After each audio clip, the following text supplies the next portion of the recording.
Hey, this is Faye, and today we're gonna talk about how to get rich fast and with no crafters or gatherers. Sound too good to be true? Well, maybe it is a little bit, but this method will work, I promise. There's so many guild guides out there, and most of them work really awesomely if you take into account that the markets will always be changing and they are different from each other on each data center.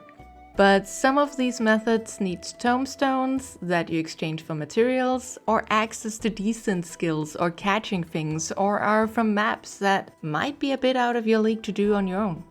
If you don't have access to any of this, or if you're like me and you're not very good at capping out your tomestones, I'm gonna tell you today of a method that you can do from around level 15 or 20, and it requires no crafters, no gatherers, and only a little bit of start capital. You'll need a market board, a retainer to sell your stuff, and a trip to the desert. And that's all. I did a long ass video on this, but let's see if we can't do this fast and to the point.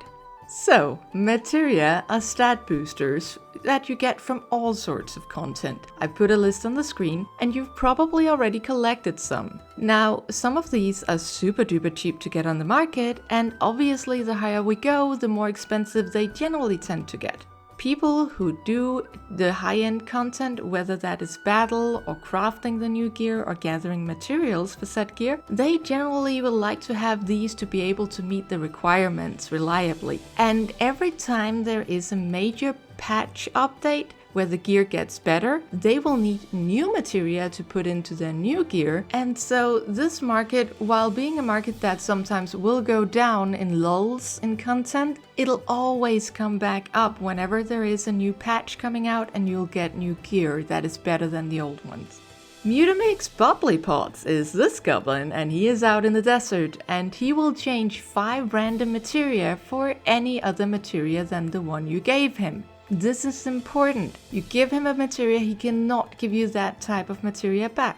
So let's say that you give Mutamix 5 Piety 8 materia, then he can't give you back any Piety 8, but he can give you any of the other ones. If you want to force his hand, you can, for instance, give him a Piety 8, a Battle Dance 8, a Quick Tongue 8, and 2 Quick Arm 8s, for instance. And then he can't give you back any of these purple or yellow ones, and you are guaranteed to get a red one, a blue one, or a green one. And these 3 categories, they generally sell way better than the other 2 ones.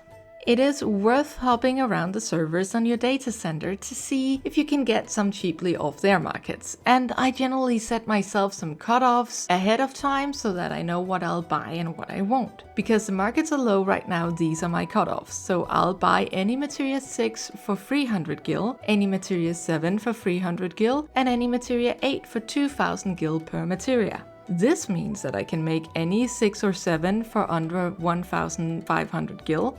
And you can generally sell most of these for the prices that are way north of that. And I can create any 8 for 10,000 gil tops. Considering that some of these crafting ones can reach prices around 65 or 70,000 gil on my server, and these red ones generally go for around 30,000k, it's a pretty decent profit. How do you transmute them? Well, you make sure that you melt within the same tier, as it'll go down to the lowest tier included. So melt 5s with 5s, or 6s with 6s, or 7s with 7s, or 8 with 8s. Sometimes you'll get lucky and a cute little cutscene will play. If Mutamix true sees, then you'll get a materia which is a tier above the one that you're currently melting, obviously with the exception of the last tier. If this is played once in one setting, this cutscene won't repeat again in the same transmutation setting, and you will just see this happy little dance whenever he does get a good one.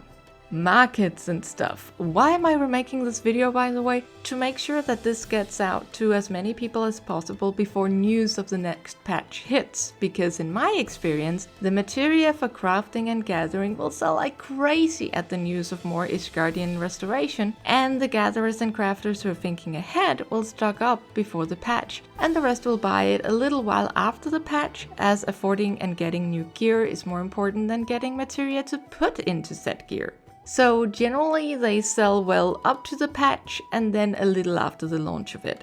Battle materia, in my experience, generally sell better on the weekends, but as soon as people have gotten their battle gear and they are tossing themselves at these newest fights and finding that they're just lacking a little bit to clear it, they generally also buy more of the battle gear materia. Is this a guaranteed guild maker? Only if you study your market, and I will recommend that you do like me and make some guesses on which cutoffs are good for you. So how much are you willing to give for a materia, for instance? With my pain threshold being so low as 2000 for materia 8, I know that I generally won't even touch 10,000 gil for any of the transmuted ones. And I can generally sell any red one for just short of 30k, and most gathering and crafting ones, even with the markets being this low, I can sell for 25, or I can choose to sit on it depending on which kind, because I know that they'll come up again. If you don't have enough money to start with the 8s, then maybe look at your market and see if any of the other tiers are any more attractive. Ideally, you want to meld in a tier where there is more than 1 or 2 materia that are good ones, as it is quite random which materia you'll get from Mutamix. If you do enough, then obviously you'll get just about as many of each, but it is a bit of a gamble if there's only 1 or 2 that really sell. However, if the price to make them is low, then the other ones can maybe drag in their own price to make, and it might still be a very good investment. There, let's see how many minutes was that. Just short of 7 minutes. Okay, not super impressive, but at least it is shorter, I think, than the other one. I hope you found this helpful, and happy guild making. Bye!